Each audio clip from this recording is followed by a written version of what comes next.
Water, a substance composed of the chemical elements hydrogen and oxygen and existing in gaseous, liquid, and solid states.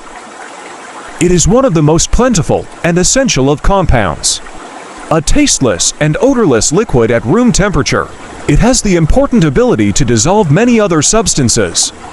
Indeed, the versatility of water as a solvent is essential to living organisms. Life is believed to have originated in the aqueous solutions of the world's oceans, and living organisms depend on aqueous solutions, such as blood and digestive juices, for biological processes. Water also exists on other planets and moons both within and beyond the solar system. Water is a substance that exists in gaseous, liquid, and solid phases and is made up of the chemical elements hydrogen and oxygen. One of the most prevalent and necessary substances is it. It is a colorless, odorless liquid at room temperature with the crucial property of dissolving numerous other compounds. In fact, living things depend on water's adaptability as a solvent. The aqueous solutions of the world seas are thought to have given rise to life, and living things rely on aqueous solutions for biological processes including the production of blood and digestive juices. On various planets and moons both inside and outside the solar system, water is present. Water has an intrinsic blue color, despite the fact that in small amounts it appears colorless. This color is caused by a slight absorption of light at red wavelengths. Although the structure of water molecules is straightforward H2O, the compound's physical and chemical properties are incredibly complex and not typical of most substances found on Earth. For instance, whereas seeing ice cubes float in a glass of ice water is typical, chemical entities rarely display such behavior. The solid would sink to the bottom of the liquid for practically every other component because the solid is denser in its solid state than it is in its liquid state.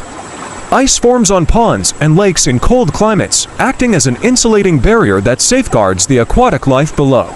This makes the fact that ice floats on water extremely significant in the natural world. Ice developing on a pond would sink if ice were denser than liquid water, exposing more water to the chilly temperature. Thus, the entire pond would eventually freeze, killing off all the existing life. For instance, whereas it is usual to see ice cubes float in a glass of ice water, chemical entities rarely exhibit this behavior. For almost every other component, the solid would sink to the bottom of the liquid because it is denser in its solid state than it is in its liquid condition. In colder climates, ponds and lakes form ice that acts as an insulating barrier that protects the aquatic life below. This makes the fact that ice floats on water very important in nature. If the ice is denser than liquid water, the ice that forms over the pond will sink, exposing more of the water to the frigid temperatures. As a result, the entire pond eventually freezes, killing all life that exists. Under normal conditions, water occurs on the Earth's surface in liquid form, making it invaluable for transportation, recreation, and as habitat for a variety of plants and animals. The fact that water is easily turned into steam gas allows it to be transported through the atmosphere from the ocean to inland areas where it condenses and nourishes plants and animals in the form of rain. Because of its importance, water has long played an important religious and philosophical role throughout human history.